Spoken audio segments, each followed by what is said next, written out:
El doctor José Woldenberg fue presidente del IFE, lo que hoy es el INE, el presidente del IFE que dio paso a la transición democrática en México. Se le considera uno de los grandes constructores de la democracia mexicana y hoy nos acompaña en el estudio de Despierta. Muchísimas gracias por venir y muy buenos días. Gracias por la invitación, es un gusto estar con ustedes.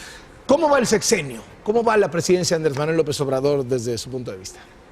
No, bueno, es una pregunta demasiado amplia. Rasgos que gustan y rasgos que no gustan. A mí me gustaría centrarme en un tema especial que es el que me preocupa. Venga. Yo estoy convencido que en las últimas décadas México vivió en efecto una transición democrática y que empezamos a vivir los primeros años de una democracia germinal. Las evidencias están a la vista. Pasamos de elecciones sin competencia a elecciones altamente competidas, pasamos de un sistema de partido hegemónico a un sistema plural de partidos, pasamos de un mundo de la representación básicamente monocolor a un mundo de la representación plural lleno de pesos y contrapesos, pero además este cambio que siguió una línea electoral impactó el funcionamiento de todas las instituciones de la República. El presidente de la República empezó a ser acotado por otros poderes constitucionales, la mecánica del propio Congreso empezó a explicarse por su correlación de fuerzas, incluso la Corte, que durante muchos años había sido en materia política, subrayo en materia política, una especie de cero a la izquierda, empezó a jugar un papel muy destacado por las controversias constitucionales, las acciones de inconstitucionalidad. Son años en los que se ampliaron el ejercicio de las libertades, que surgieron muchas organizaciones de la sociedad civil, que se crearon organismos autónomos para generar contrapesos en el propio aparato estatal. Y creo que todo esto fue venturoso porque México pues, es un país plural, a ojos vista. Pero tengo la impresión que todos estos cambios no son suficientemente valorados por el gobierno y por franjas muy amplias de la población. ¿Por qué? Porque estuvieron acompañados ciertamente pues, de fenómenos de corrupción e impunidad que están a la vista, por una espiral de violencia que afectó a familias, a zonas del país, que inyectó enorme incertidumbre y zozobra en la sociedad mexicana, por un, digamos, crecimiento económico débil, que no ofreció perspectivas de progreso a los jóvenes que se incorporaron al mercado de trabajo, e incluso por nuestras ancestrales desigualdades, que como dice el PNUD, difícilmente generan un sentimiento de cohesión social. De tal suerte que este caldo de cultivo creo que no ha logrado que apreciemos con suficiencia esos cambios. Y a mí lo que me preocupa es que en esa materia, que yo valoro mucho, que es la construcción de un sistema democrático, podamos dar pasos hacia atrás. Lo que dice el presidente y un poco el grupo que lo acompaña es: estas instituciones se construyeron bajo un régimen neoliberal que era fundamentalmente injusto. Entonces procederemos, digamos, a desmantelar lo que nos parece injusto. ¿Proponen ellos una alternativa? O sea, ¿hay una alternativa clara a este modelo? La idea de desmantelar yo creo que es una idea incorrecta.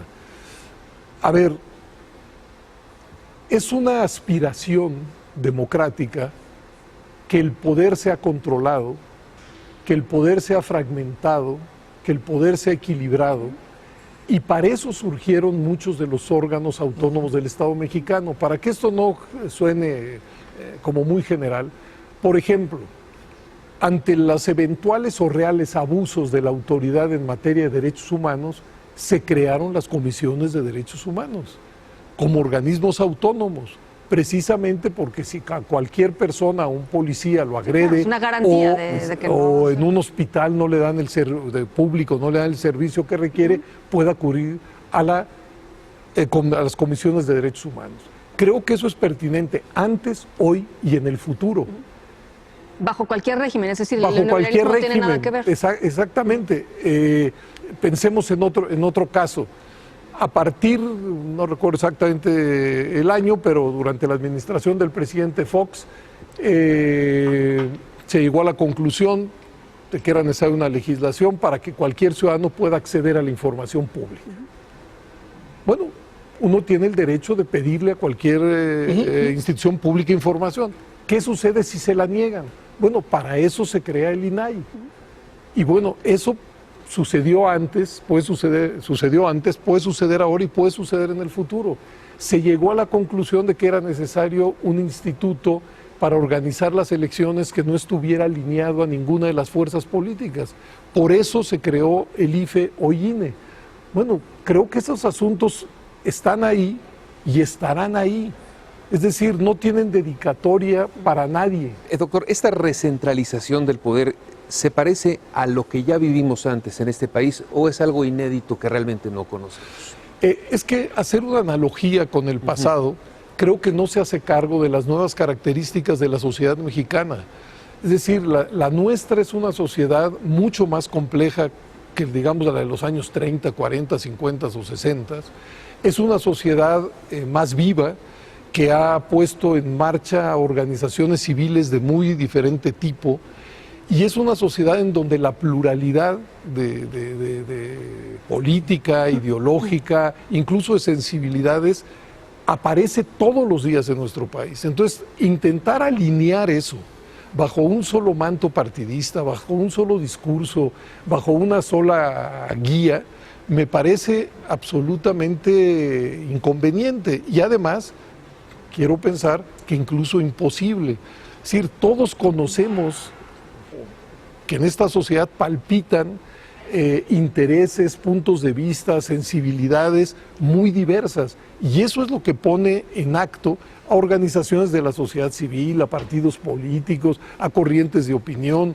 Y esa diversidad es la que creo está demandando un formato democrático pues para coexistir y para convivir. Ahora, el discurso del presidente López Obrador está justo en la pared de enfrente. Y es un discurso que convenció en las urnas con 53%, es un discurso que se ha endurecido en el ejercicio del poder y goza con el 80% del respaldo público. Es un discurso que dice, ¿cuál democracia? Si sigue habiendo fraudes. ¿Cuáles órganos autónomos si en el fondo son empresas privadas las que están poniendo a la gente ahí? ¿Cuál INE imparcial si todos sabemos que son los partidos los que definen quiénes son los que van ahí? Muchas veces defienden los propios intereses de los partidos. ¿Cómo se puede hablar de pluralidad? Pluralidad, ¿no? en el fondo, cuando en el fondo es dinero de ciudadanía, cuando los partidos tienen copado la participación pública. Es decir, hay un discurso que tiene vasos comunicantes con la realidad, que tiene vasos comunicantes con cosas que hemos visto y que está en la pared de enfrente, o sea, está justo en el lado opuesto. Sin duda tiene vasos comunicantes con la realidad y sin duda una de las habilidades y cualidades del presidente de la República es que conecta con franjas muy importantes de la población. Pero vamos uno por uno de estos asuntos que pusiste sobre la mesa. Yo estoy convencido que sin las reformas electorales, la creación de nuevas instituciones y la mecánica que se dio en materia electoral en los últimos años, el hoy presidente de la República quizá no lo sería. Es decir, ¿el gran beneficiario de todos estos cambios que hoy niega es el mismo?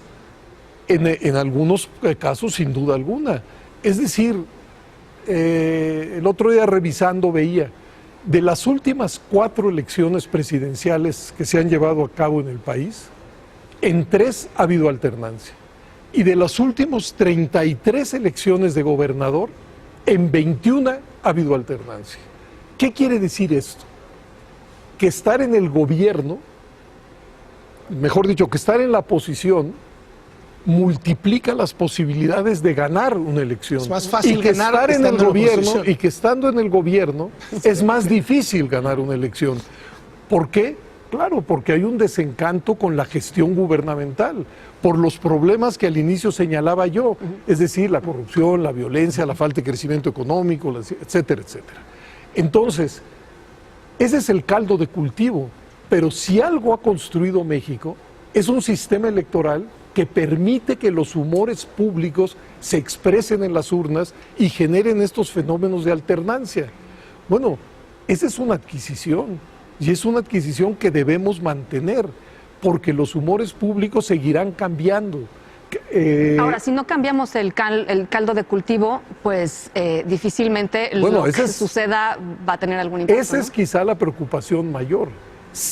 Viéndolo, digamos, de manera fría, ¿qué es lo que ha hecho el electorado mexicano? Apostar por A, apostar por B y apostar por C.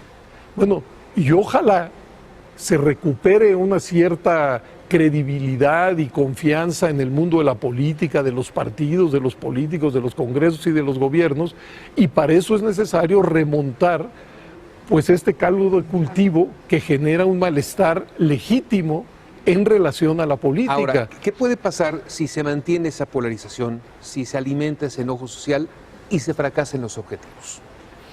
Pues es muy probable que esta espiral de desencanto siga creciendo. Y creo que eso sería muy preocupante. ¿Por qué? Porque no hay democracia en el mundo sin políticos, sin partidos, sin congresos y sin gobiernos. Y estas instituciones y estos sujetos están muy erosionados en términos de su imagen. Y ya hemos visto en otras latitudes cómo esa erosión puede llevar a la elección pues de auténticas figuras autoritarias. El caso de López Obrador una figura autoritaria?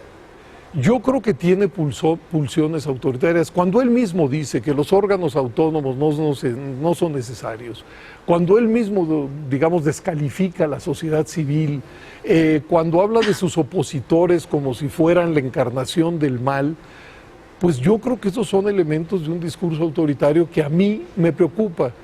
Porque cualquiera que conozca, aunque sea por encima, a este país, sabe que este es un país donde la pluralidad está a flor de piel. Digamos, es natural que la gente piense de manera distinta, que apueste a partidos distintos, que se identifique con discursos ideológicos de muy diferente matriz, y eso es lo que creo que no se va a poder conjurar.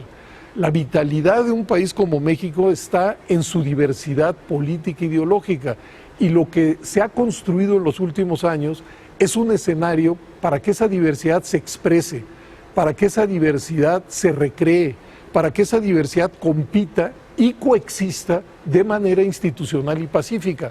Todo eso de manera imperfecta.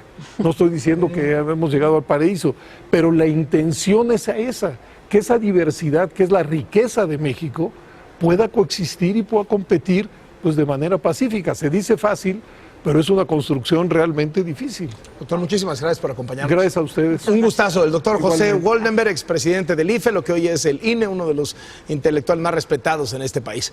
Oiga,